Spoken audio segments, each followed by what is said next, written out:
ఎక్కడ నుండి బాబాయ్ మీరు ఎక్కడ నుండి వచ్చి ఏ డిపో నుండి పనిచేస్తారు? మంచిర్యాల డిపో నుండి వచ్చినాము. మంచిర్యాల ఆదిలాబాద్ జిల్లా మంచిర్యాల డిపో నుంచి మేము ఒక 15 మంది ఉన్నాం. అన్ని డిపో ఎన్ని సంవత్సరాల నుండి అంటే ఎన్ని నెలల నుండి మీరు డ్యూటీ? 25 సంవత్సరాలు డ్యూటీ చేస్తే ఇంకో 16 నెలలు అయితే రిటైర్మెంట్ అయితే. మా జాబ్ పోయి దాదాపు 2 సంవత్సరాలు అవుతుంది. 23 ఏప్రిల్లో 6వ తారీఖు యాక్సిడెంట్ అయింది డిపోలో. దాని మీద వాళ్ళు యాక్సిడెంట్ విధానం వల్ల వాళ్ళు అప్పీల్ చేసుకున్న రిజెక్ట్ చేశారు. రిమూవల్ పంప్ సర్వీస్ చేశారు. దాని అది తెలిసి యాక్సిడెంట్ అన్ఎక్స్పెక్టెడ్ యాక్సిడెంట్ తెలిసి చేయము. అది దురదృష్టకరం. ఆ రకంగా చేసినా కూడా ఆ తప్పిదం ఆయన ఉన్నా కూడా మమ్మల్ని రిమూవ్ చేస్తారు. ఆయన కూడా వచ్చి తగిలినా కూడా మమ్మల్ని రిమూవ్ చేస్తారు. ఆ రకంగా మా చిన్న చిన్న తప్పుల వల్ల ఉద్యోగం తీసేసి మా పిల్లలు మా కథ చదువులు సంజలు అమ్మ నాన్న వీళ్ళని పోషించడానికి ఈ చిన్న జీతాలు ఏదో రకంగా మళ్ళీ చేస్తున్నారు. మరి ఈ పోరాటం అనేది మీ జాబులు మీరు తీసుకోవాలని ఇప్పుడు సంవత్సరం నుంచి చేస్తున్నాం.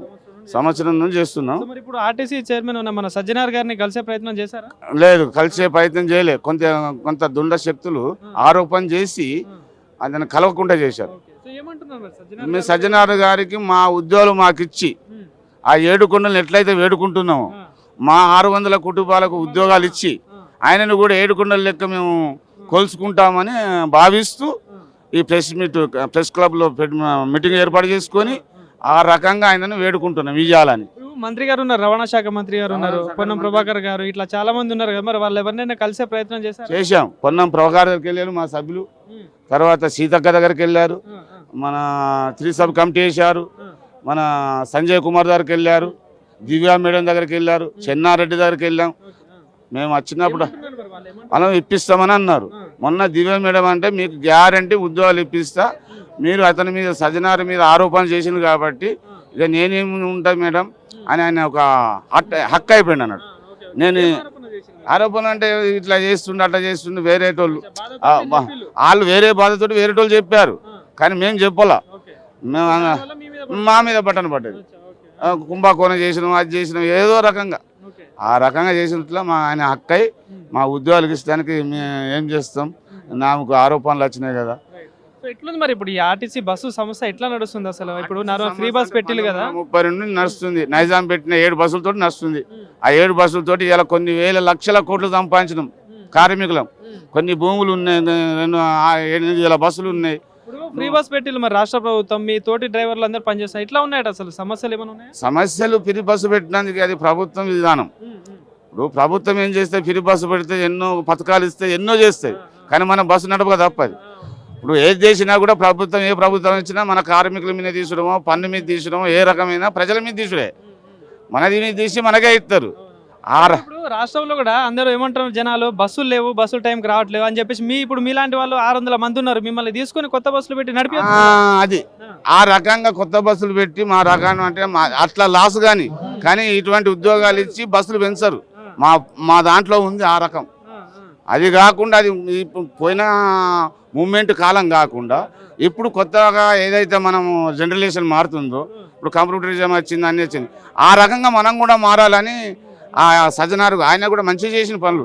1వ తారీఖు జీతాలు ఇచ్చుడు, ఆయన చేసిన పనులు బాగున్నాయి. ₹1 కోటి ఇన్సూరెన్స్ అన్ని రకాలు ఆదుకున్నాడు కానీ ఆయన మీద ఆరోపణలతోటి ఆయన హక్కై మా మీద కొంత దృష్టి.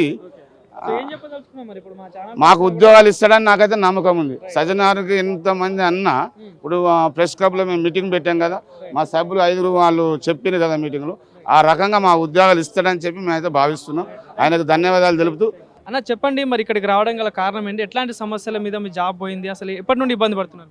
నేను ఇప్పుడు 15 నెలలు అవుతుంది, 17-18 నెలలు అవుతుంది. నాకు చదువు రాదు, ట్రిమ్ చేయాలంటే ట్రిమ్ చేస్తాను, శ్రీశైలం వేస్తాను. మిషన్ ప్రాబ్లం వల్ల ఆ మిషన్ 2 సార్లు కింద పడ్డది, ఆ స్విచ్ ఆఫ్ అయింది. స్విచ్ ఆన్ చేసిన టికెట్ ఇచ్చిన వచ్చినాయి, మళ్ళీ అట్లా ఒకసారి మళ్ళీ ఇంజిన్ వేసుకొచ్చినాక మళ్ళీ ఒకసారి అట్నే పడ్డది. స్విచ్ ఆఫ్ చేసిన మళ్ళీ స్విచ్ ఆన్ చేసిన టికెట్ ఇచ్చిన, అది పేపర్ రాలే ప్రింట్ రాలే, మిషన్ కర్రమంట సౌండ్ వచ్చింది, ఒత్తి నంబర్ ఇచ్చిన అని నేను చెక్ చేసుకోలేదు, లెక్క పెట్టుకోలేదు. అట్లా మళ్ళీ అట్నే వచ్చినాక ఉప్పటి కొడుకు వచ్చినాక మళ్ళీ ఒకటి మళ్ళీ అట్నే అయింది, మళ్ళీ అట్నే అది కూడా రాసిచ్చిన. అది లెక్క పెట్టుకుంటే అది ఒత్తిచ్చిన అది నంబర్ పల్లె అని చెప్పని మళ్ళీ కొట్టిద్దాను, కానీ లెక్క పెట్టుకోలే. నా బిడ్డ ప్రాబ్లం ఒకటి ఉంటే ఆ టెన్షన్ నేను లెక్క పెట్టుకోకుండా తీసేయరు. నాకు చదువు రాదు అని చెప్పంటే అప్పుడు చేయాలి అని చెప్పన్నారు. చేయాలంటే సరే అని చెప్తాను. అయినా అప్పటికి ఒక 7 సంవత్సరాలుగా చేస్తాను, ఏ ప్రాబ్లం అయితే లేదు ఇంతవరకు. అప్పుడు అనుకోవడం జరిగింది అది. సో మరి ఇప్పుడు చాలా మంది వచ్చారు కానీ ఇక్కడికి కూడా దగ్గర 100-200 మంది దాకా వచ్చిళ్ళు, ఇంకా 600 మంది దాకా ఉన్నారని చెప్పేసి అంటా ఉన్నారు కదా. సో మరి అందరికీ న్యాయం జరుగుతుందని నమ్ముకుంటారు, కోరుకుంటున్నారా? మరి ఎవరినైనా అడిగే ప్రయత్నం చేశారా? మరి న్యాయం జరుగుతుందని చెప్పి అనుకుంటాను. మాకు సజ్జనార్ సార్ ఇస్తారని చెప్పి మాకు న్యాయం జరుగుతుంది అనుకుంటాను. సజ్జన సార్ కూడా చెప్పిండు కదా, అంటే నార్మల్ వీళ్ళందరినీ మళ్ళీ తీసుకునే ప్రయత్నం చేద్దామని చెప్పేసి అన్నారు కదా. సో మరి కలిసారా మరి ఎవరినైనా ఇప్పుడు ఈ 15 నెలల నుండి ఎవరినైనా? కలిసినాం, కలుస్తూనే ఉన్నాం. ప్రజాభవన్ పోతాను, దివ్య మేడం గారు, చెన్నారెడ్డి సారు, ఇటు మన ఇక్కడ గాంధీ సెక్రటరీ పోయి అక్కడ మన గంగాధర్ సారు బాగా మరి ఇక సార్లు వాళ్ళందరం కలుసుకున్నాం, కలిసి వస్తూనే ఉన్నాం. కలిస్తే వాళ్ళు నమ్మకం ఉందా మరి ఈ రాష్ట్ర ప్రభుత్వం మిమ్మల్ని మళ్ళీ విధుల్లో తీసుకుంటుందని నమ్మకం? నమ్మకం అవుతున్నది మాకు. సజ్జనార్ సార్కు ఆ లేనిపోని ఒకటి మధ్యలో ఒకటి అడగం జరిగింది. వేరే వాళ్ళు వచ్చిరానికి ఒకటి మాటలు చెప్పే వరకు సార్ కొద్దిగా సీరియస్ అయ్యిండు. దాని కొరకు కొద్దిగా ఆగిపోయింది. లేకపోతే ఈ పాటి మా ఉద్యోగాలు మాకు ఏం చెప్పదలుచుకున్నారు మరి రాష్ట్ర ప్రభుత్వానికి కూడా ఒకలా ఇప్పుడు ఛానల్ తరపున కూడా చెప్పాలనుకుంటే ఏం చెప్పదలుచుకున్నారు మీరు? ఏళ్ళు మా ఉద్యోగాలు మాకు ఇవ్వాలని పెట్టుకుంటాను. మా భార్య పిల్లలందరూ రోడ్డు పడరు, అది మా ఉద్యోగాలు మాకు రావాలని పెట్టుకుంటాం. ఓ ఎక్కడ నుండి వచ్చిళ్ళు మరి? ఏంటి మీ సమస్య ఏంది? మీ ఏ సమస్య వల్ల మేము జాబ్ తీసేసి? నాకు చిన్న సమస్య అండి. నేను నిజామాబాద్ పోయినది, నిజామాబాద్ డిస్టిక్ ఉన్నది. నేను కండక్టర్ని. నా పేరు రమేష్. నాకు 2013లో నాకు చిన్న కేసు అయిందండి, టికెట్లు ఇవ్వలేదు అందుకు. ఆ చిన్న పొరపాటు నా మిస్టేక్ అయిందండి. నాకు చిన్న కుటుంబం ఉన్నది.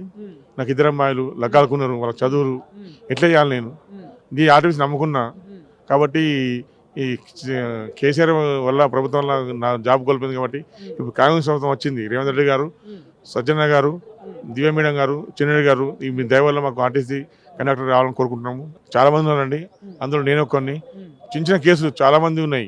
ఆ కేసు వాళ్ళు అందరికీ ఉండొచ్చు నార్మల్ గా. ఇప్పుడు ఇట్లాంటి కేసులు ఉన్న వాళ్ళు చాలా ఎంతమంది ఉండొచ్చు? ఇప్పటికి 400 మంది చిల్లు ఉన్నారండి. ఇప్పుడు కొంతమందికి ఇచ్చారు, ఆర్ఎం దయ వల్ల, ఈడి దయ వల్ల. ఇప్పుడు ఈ సారు అందరు వెళ్ళిపేస్తూ మన చిన్నరెడ్డి గారు, దేవమేడం గారు, అలాగే మన పునఃప్రభ గారు, రామశంకర్ గారు, మీ దయ వల్ల మాకు జాబ్లు ఇస్తే ఈ కాంగ్రెస్ ప్రభుత్వం మీకు తల వంచి మీకు ఎప్పటికీ రుణంగా ఉంటామని కోరుకుంటున్నాను.